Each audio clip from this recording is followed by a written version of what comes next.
Assalamualaikum warga Pusaka Madinah semua. Silakan tonton dulu cuplikan berikut ini.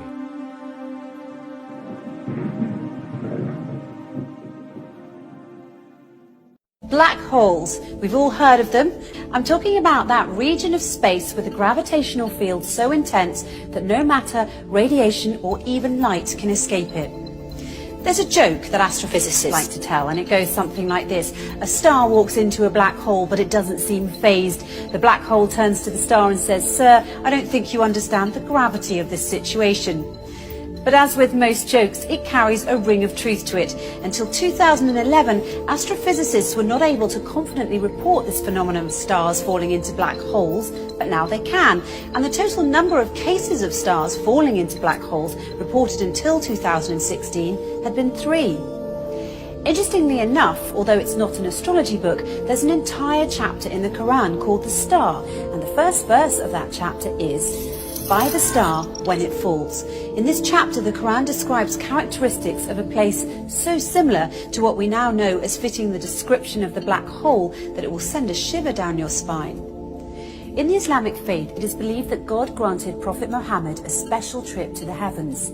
This trip was miraculous, of course, as there was no technological way the Prophet could have taken such a journey at the time, seeing as how planes hadn't even been invented, let alone rocket ships.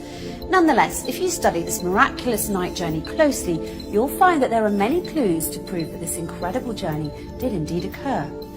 Not only that, where it took place turns out to be of great interest too, because astonishingly enough, the description of the area the Prophet ascended to matches the characteristics of what we now know about the black hole. So let's look at what we now know about the black hole through the recent discoveries of science and compare it to the mysterious area the Quran describes in its pages as part of this miraculous night journey the Prophet took. Firstly, in verse 16 of chapter 53, the Quran describes this place in space as very dark. In fact, it describes it as darkness covered or draped in darkness, which is not surprising. Space is a pretty dark place. Even so, some areas are darker than others, but nothing is darker than a black hole, because black holes have such immense forces of gravity, nothing, not even light, can escape from them. That's why they're black. And because they're black, they are veiled from direct observation. They nevertheless reveal themselves indirectly, as scientists have special tools that can help them see how stars that are very close to black holes act differently than other stars because of the immense force of gravity that black holes have, and this helps them identify the location of black holes. Secondly, according to the Quran, when ordinary people look at this dark area in space, they can't see it directly as their eyes bypass or surpass the boundary of this area, and they only see beyond it or around it. It's almost as if this area behaves as a lens. Science, it turns out, has a term for this. It's called gravitational lens. Let's take a closer look. Normally we think of light travelling in straight beams, but near a black hole, the powerful force of gravity bends and warps rays of light around it, creating a visual imprint on the surrounding material. Astrophysicists have proved that a black hole bends light to act like a cosmic magnifying glass, giving astronomers a view of an even more distant galaxy behind it. And this, my friends, is what we call a gravitational lens. However, the Quran brings our attention to an interesting fact regarding this matter in verse 17 of chapter 53, when it says, "The eyesight of the Prophet Muhammad did not swerve, nor did it pass beyond the boundary. He certainly saw it as one of the greatest signs of his Lord." Could this verse be alluding to the fact that the Prophet Muhammad actually visited the black hole and looked at it directly? Thirdly, the Quran describes this area's shape, wide at the top with sloping sides and a narrow tube at the bottom, almost funnel-shaped. In verse 14 of chapter 53, when it says, "By the finite jujube tree," it is likened to the shape of a jujube tree, which fits the same description as the one I just mentioned. A black hole makes such a deep dent in space-time, and that's why it appears to look like a funnel. Despite the black hole's effects on the movement of matter and its tremendous suction power, the black hole's space-time dent remains hidden behind its event horizon, and it's always surrounded by an area which does not allow light to escape and therefore cannot be directly observed. And fourthly, once again, in verse 14, chapter 53, by the finite jujube tree, the Quran reveals that this area is finite. So how does this claim stack up with the science? Until recently, it was assumed that black holes had such an infinite strength of gravitational field that occurs deep within them, ensuring that nothing, not even light, can ever escape them, and a trip into a black hole is a one-way journey. Once you cross the event horizon, the point at which light can't escape, there's no turning back. But researchers such as Georges Poulin, Rodolfo Gambini and Gerard Hooft have recently been able to prove otherwise and show that energy can escape black holes and that black holes are finite. This essentially means that black holes don't end in an infinite density, but rather act as a portal to another universe. The acclaimed British physicist Professor Stephen Hawking supports this claim and further suggested that there could be a way out of the black hole when he famously said, "If you feel you're in a black hole, don't give up. There's a way out. It might have a passage to another universe, but you couldn't come back to our universe. So although I'm keen on spaceflight, I'm not going to try that."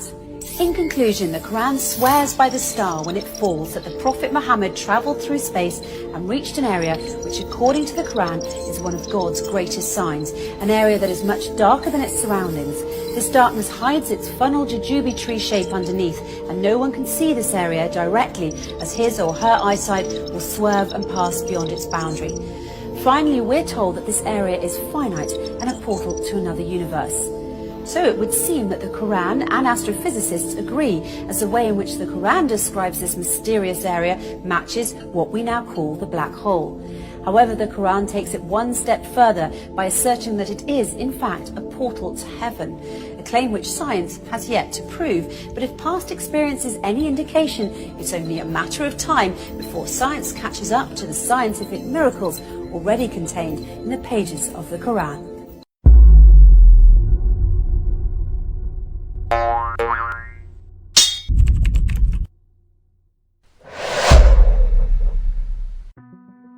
Bagaimana?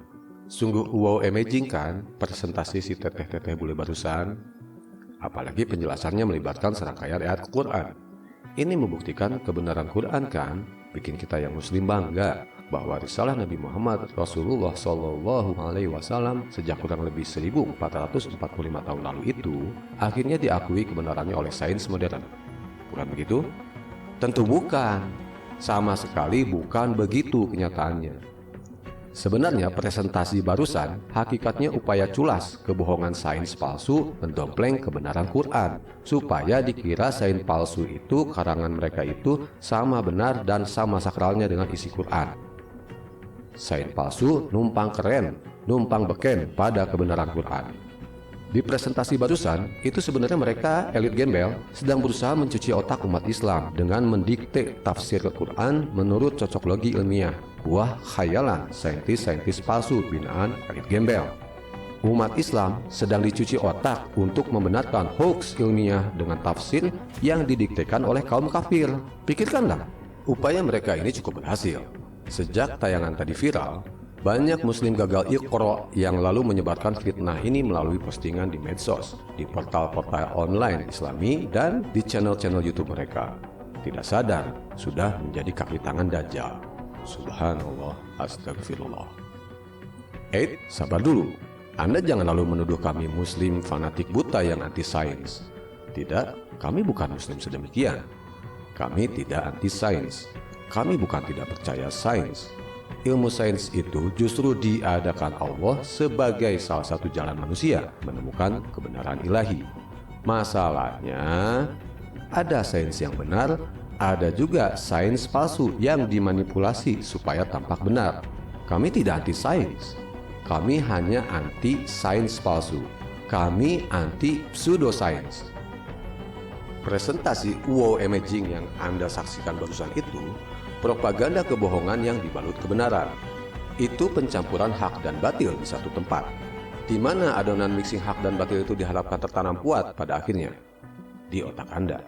Dari otak menjalar ke kesadaran, lalu ke iman. Jadilah iman Anda itu iman hibrid, iman abu-abu, iman yang tidak lagi murni oleh sebab mengandung fitnah sains palsu. Ya, palsu. Yang disebut black hole itu palsu, alias tidak ada, alias bohong, alias hoax ilmiah yang tampak seperti benar karena digadang-gadang media mainstream kepunyaan para elit gembel. Ya, black hole itu hoax ilmiah. Akan kami buktikan hujah kami ini. Jadi Anda mohon sabar dulu. Terutama Anda yang ahli fisika, astrofisika, dan para pengagum saintis palsu bernama Einstein, mohon bersabar menyimak penjelasan kami. Kami pastikan Anda tidak akan bisa membantah, sebagaimana Anda tidak bisa membantah argumen kami di video kami terdahulu yang ini.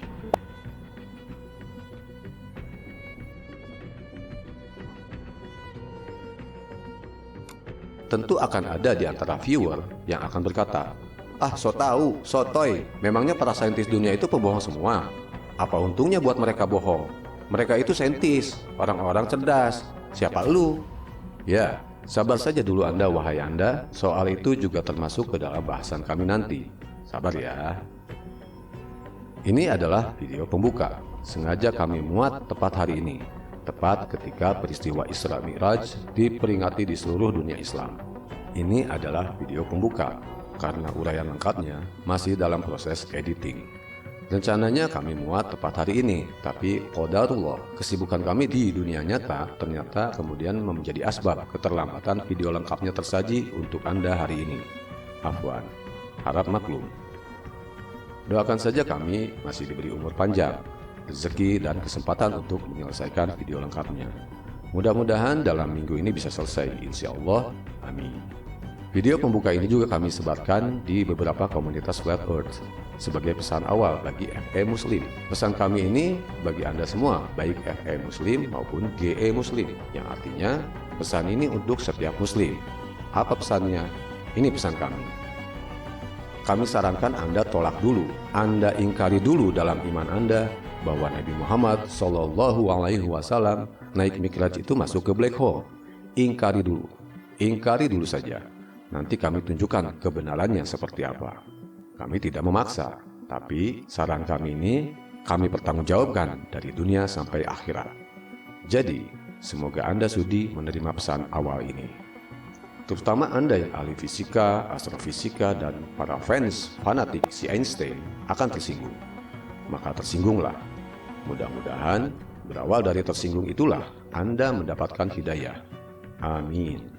Terutama Anda yang ahli fisika, astrofisika, dan para fans fanatik si Einstein akan tersinggung. Masalahnya, sekarang ini Anda sedang berhadapan dengan orang tauhid hakiki. Hakiki artinya yang sebenar-benarnya. Wassalam.